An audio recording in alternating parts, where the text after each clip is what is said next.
ચાલો જો આપણે આ દોરેલી છે સંખ્યા રેખા, બરાબર. આ સંખ્યા રેખામાં આપણે પહેલો દાખલો જોશું તો 5 ઓછા 3, તો 5 છે એ વધતા છે, તો અહીંયા 5 સંખ્યા રેખામાં વધતા આ બાજુ આવે તો અહીંયા ઉભો રહે, અહીંયા ઉભો રહે છે. જો એ 5 ઉપર ઉભો છે, હવે શું કહે છે કે 5 માંથી ને 3 ઓછા કર. હવે 5 માંથી 3 ઘટાડ તો તું કયા નંબર ઉપર આવ? ખસી જા, પહેલા એક નંબર ખસ. જો 5 છે, બરાબર, તો આ 1 2 અને 3, તો તું ક્યાં પહોંચ્યો? કયા નંબર પહોંચ્યો? 2. તો જવાબ શું આવે? 5 માંથી 3 હોય તો 2.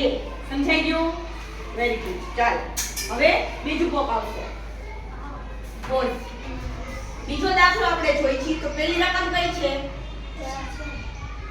ઓછા 4. તો ઓછા 4 ઉપર તું ઊભી રહી જા. ઓછા 4 પાસે ઊભી રહી જા. ઓકે, હવે ઓછા 4 માંથી શું કરવાનું છે? -2 કરવાના છે. તો -2 કરવાના છે. તું ડાબી બાજુ જઈશ કે જમણી બાજુ જઈશ? જમણી બાજુ જઈશ.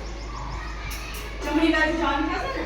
જમણી બાજુ આને માઈનસ એટલે આમ ઘટે ને, એના નંબર આમ ન ઘટે, આમ ઘટે. ડાબી બાજુ જવાનું બટાટા, બરાબર. તો તું 4 માંથી ડાબી બાજુ આવીશ તો ક્યાં આવીશ? 1 ઓછા 5 અને 6, બરાબર. 6 એ આવીશ તો આવશે, જવાબ આવશે ઓછા 6, બરાબર. ચાલો ત્રીજા દાખલામાં ક્યાં ઊભું રહેવાનું છે? જો ક્યાં ઊભું રહેશું સંખ્યા રેખામાં? ક્યાં 2? ઓછા 2. અહીંયા ઓછા 2 કહેવાય, બરાબર. ઓછા 2 એ ઊભો છે. હવે શું કરવાનું છે? ઓછા 2 માં વધતા 3 કરવાના છે. જો વધતા હોય તો જમણી બાજુ ખસવાનું અને ઓછા નિશાની હોય તો ડાબી બાજુ ખસવાનું, બરાબર. તો આમાં વધતા છે તો તું જમણી બાજુ કેટલા ખસીશ? 3 ખસજો. ચાલ 1 2 અને 3. ક્યાં પહોંચ્યો? ક્યાં 1 વધતા ઓછા? વધતા 1 એ પહોંચ્યો છે, બરાબર. તો જવાબ આવશે વધતા